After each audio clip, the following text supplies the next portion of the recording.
What happens when a carefully orchestrated morning show appearance transforms into television's most explosive confrontation of the year? You won't believe what unfolds when Meghan Markle sits across from Ripa and Mark Consuelos, turning what should have been promotional gold into pure television chaos.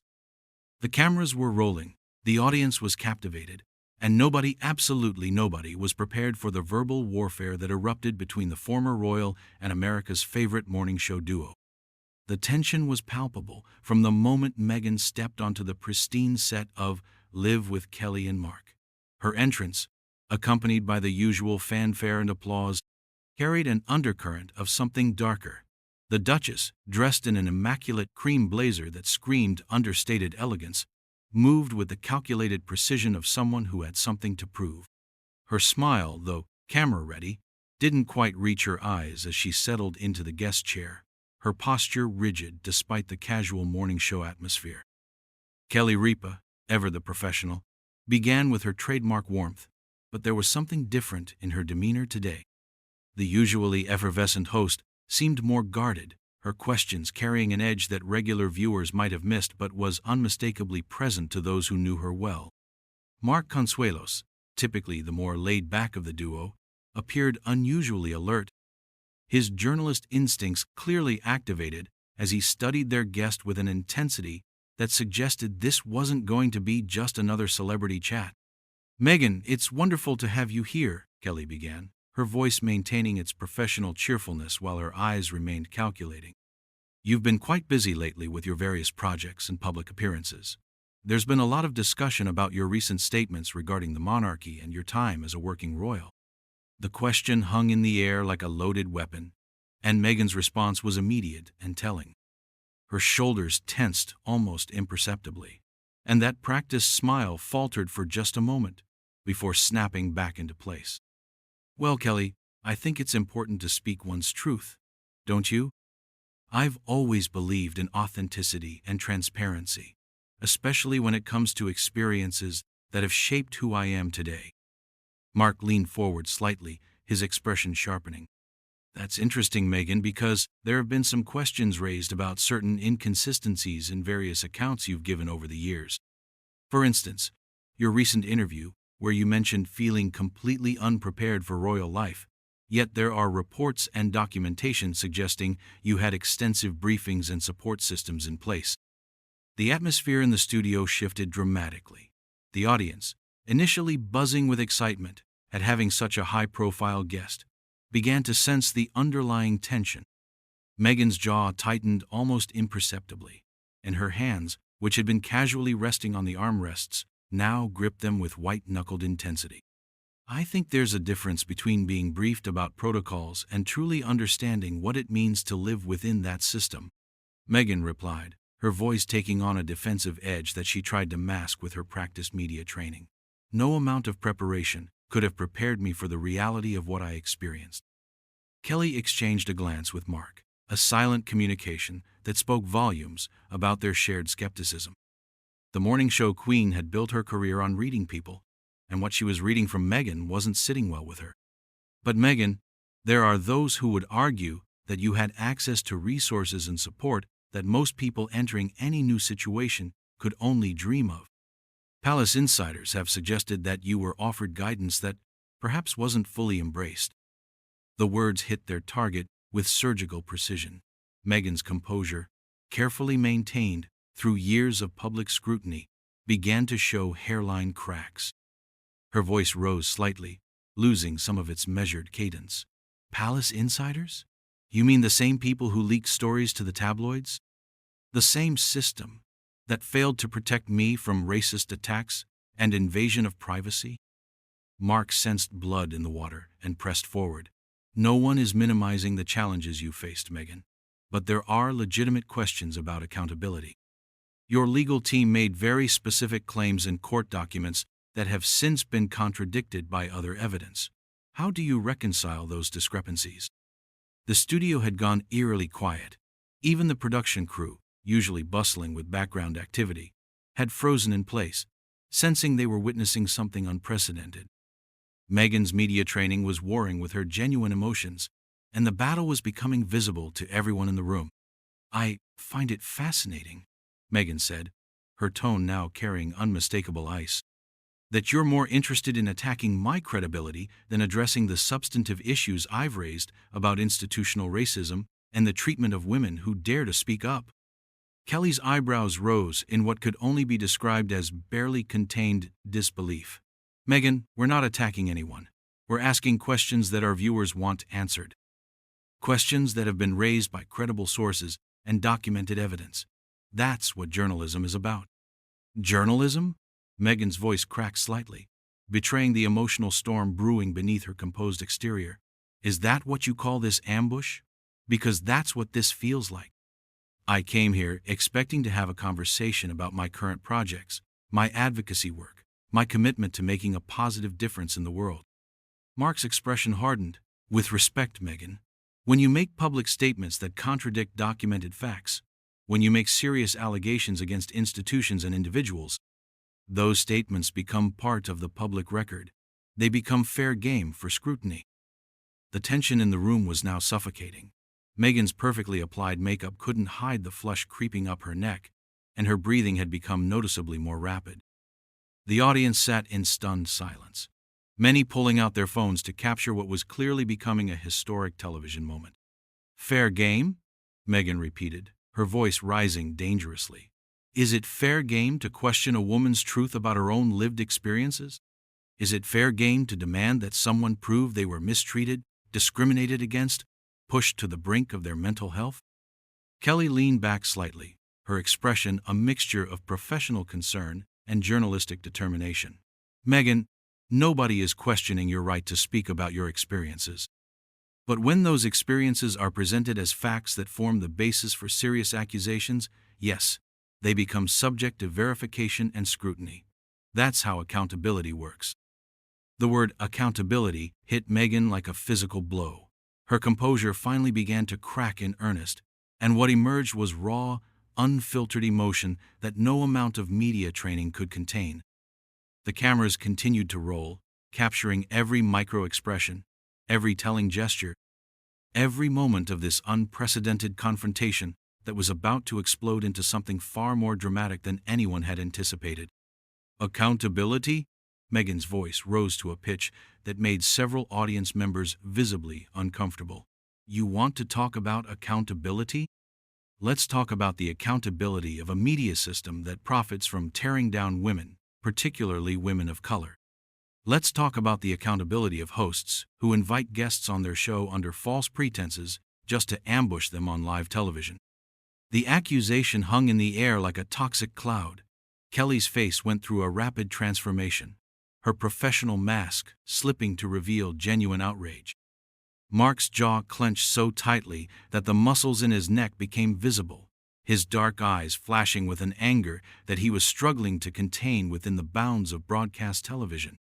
False pretenses?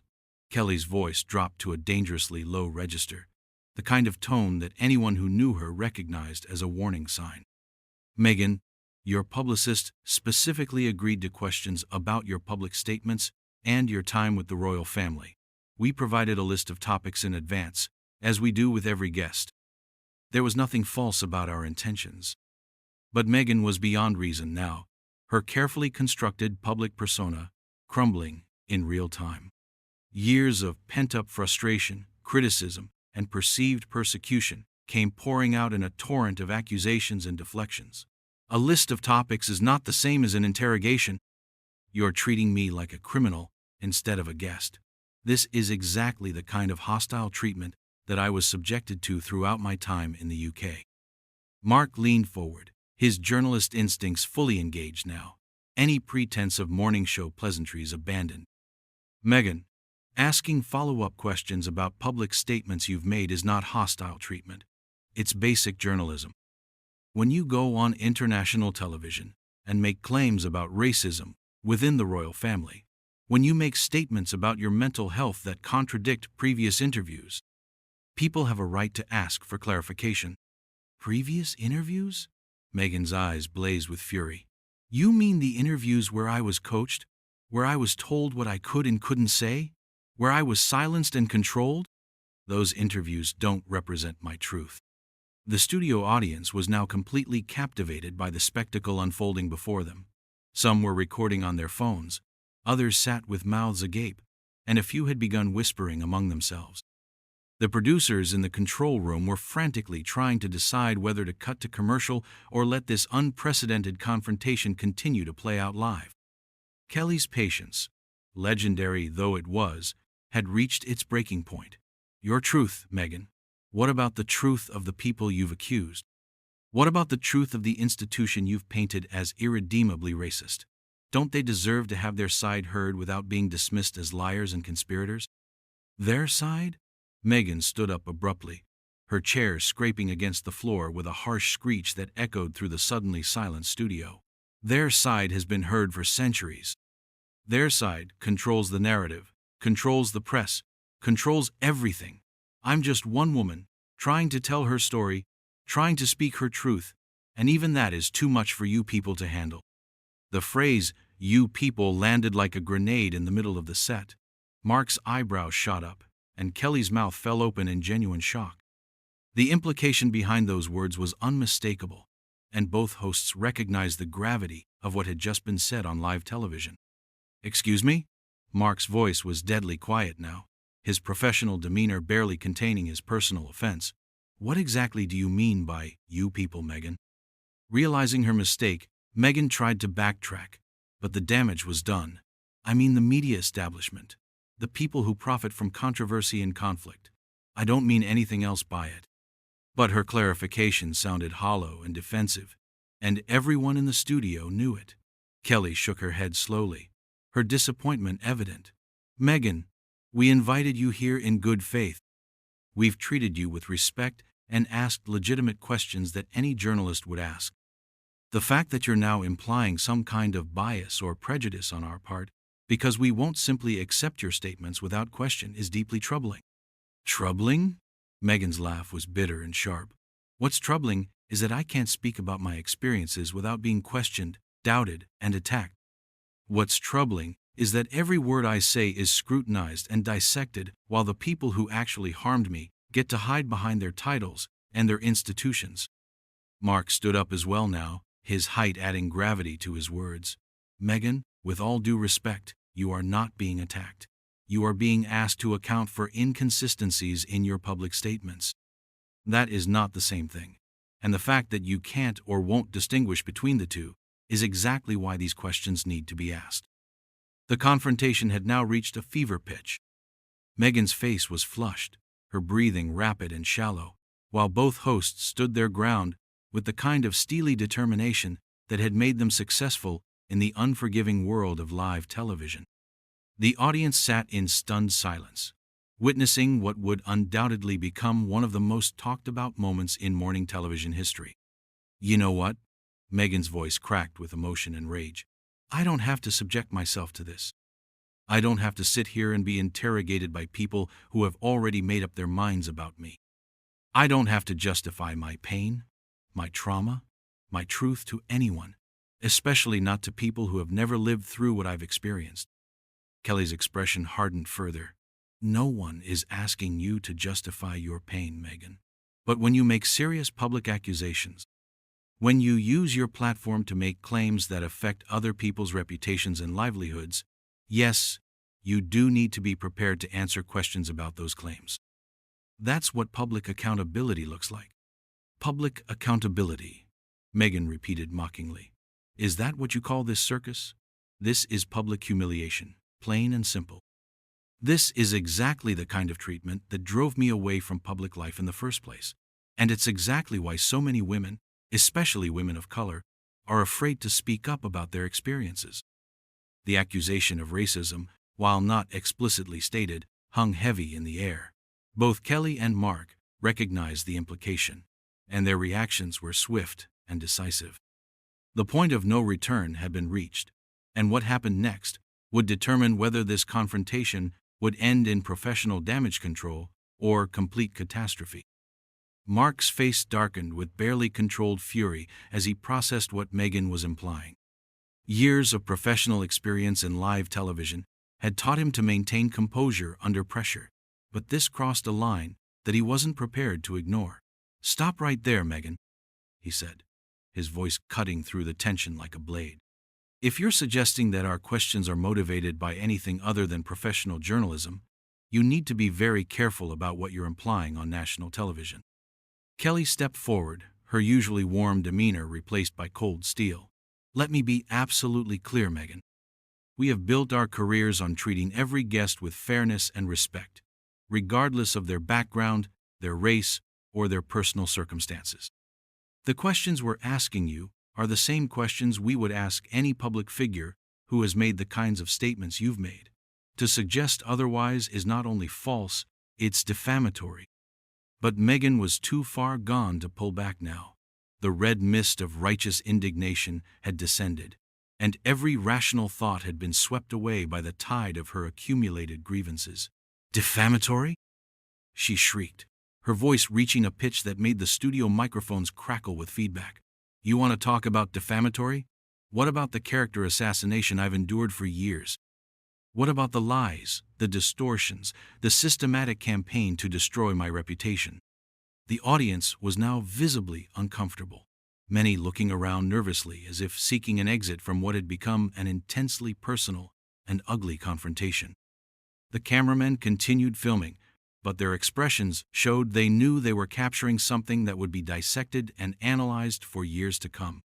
"Your reputation," Kelly said with icy precision, "has been damaged by your own actions and statements, not by legitimate questions about those statements. And right now, on live television, you are damaging it further by making baseless accusations against people who have shown you nothing but professional courtesy." Mark nodded grimly. "Meghan, you came on this show voluntarily. You knew the format, you knew we would ask questions, and your team approved the topics in advance. The fact that you don't like the questions doesn't make them inappropriate or discriminatory." "Questions?" Meghan's laugh was harsh and desperate. "These aren't questions, they're attacks. This is exactly what I faced every single day in the UK. This constant nitpicking, this refusal to accept my truth, this demand that I prove every emotion I've ever felt."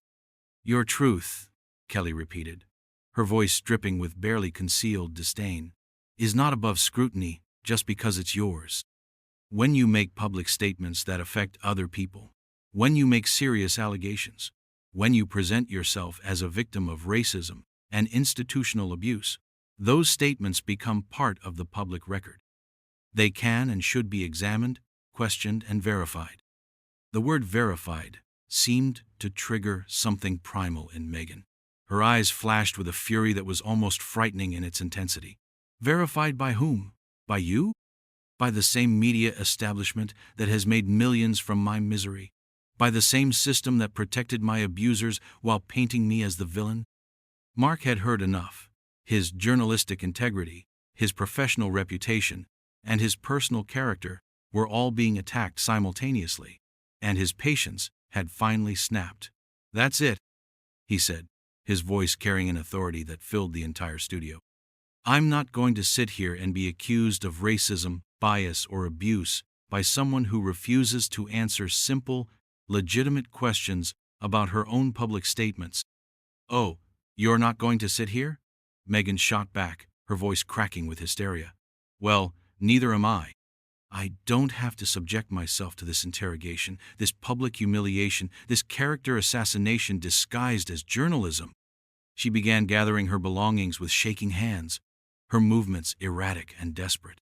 Her purse fell to the floor, spilling its contents across the pristine studio set, but she barely seemed to notice as she scrambled to collect her things while maintaining what little dignity she had left. Kelly watched the spectacle with a mixture of professional disappointment and personal disgust. "Meghan, you're making a mistake. Walking out in the middle of an interview because you don't like the questions only proves that you can't defend your own statements." "I don't need to defend anything to you," Meghan screamed, her composure now completely shattered. "I don't owe you explanations. I don't owe you proof. And I certainly don't owe you the satisfaction of watching me break down on your show." But she was already breaking down, and everyone in the studio could see it. Tears of rage and frustration streamed down her face, ruining her carefully applied makeup and exposing the raw vulnerability beneath her polished exterior. The woman who had once been a member of the British royal family was now having a public meltdown on live television, and the cameras captured every devastating moment. Mark stood up straighter, his voice taking on the tone of a news anchor delivering a serious report. Ladies and gentlemen, what you're witnessing is what happens when someone who has spent years making serious public accusations is finally asked to account for those statements. This is why journalism matters, why questions matter, why accountability matters. Don't you dare lecture me about accountability, Meghan shrieked, wheeling around to face him with wild eyes. You know nothing about what I've been through, what I've sacrificed, what I've lost. You sit in your comfortable studio making judgments about people whose lives you could never understand. Kelly stepped forward, her voice calm but final. Meghan, I think it's time for you to leave. This interview is over. The words hit Meghan like a physical slap. For a moment, she stood frozen, staring at Kelly with an expression of pure shock. Then, slowly, the reality of what had just happened began to sink in.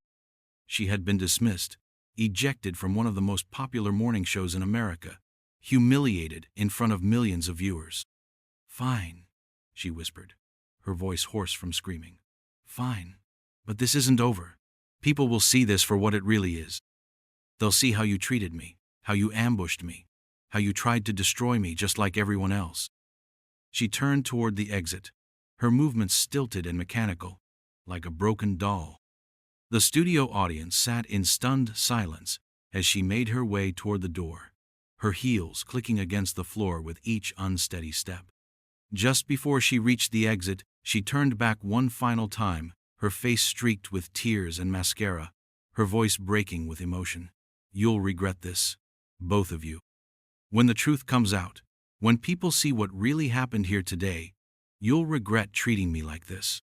And with that, she was gone, leaving behind a studio full of shocked faces, whirring cameras, and the kind of silence that only follows a truly spectacular public meltdown. Kelly and Mark remained standing, their expressions grim but resolute, as the reality of what they had just witnessed began to settle over everyone present. The cameras continued rolling for several more seconds, capturing the aftermath of what would undoubtedly become one of the most infamous moments in morning television history. The confrontation was over, but the consequences had only just begun.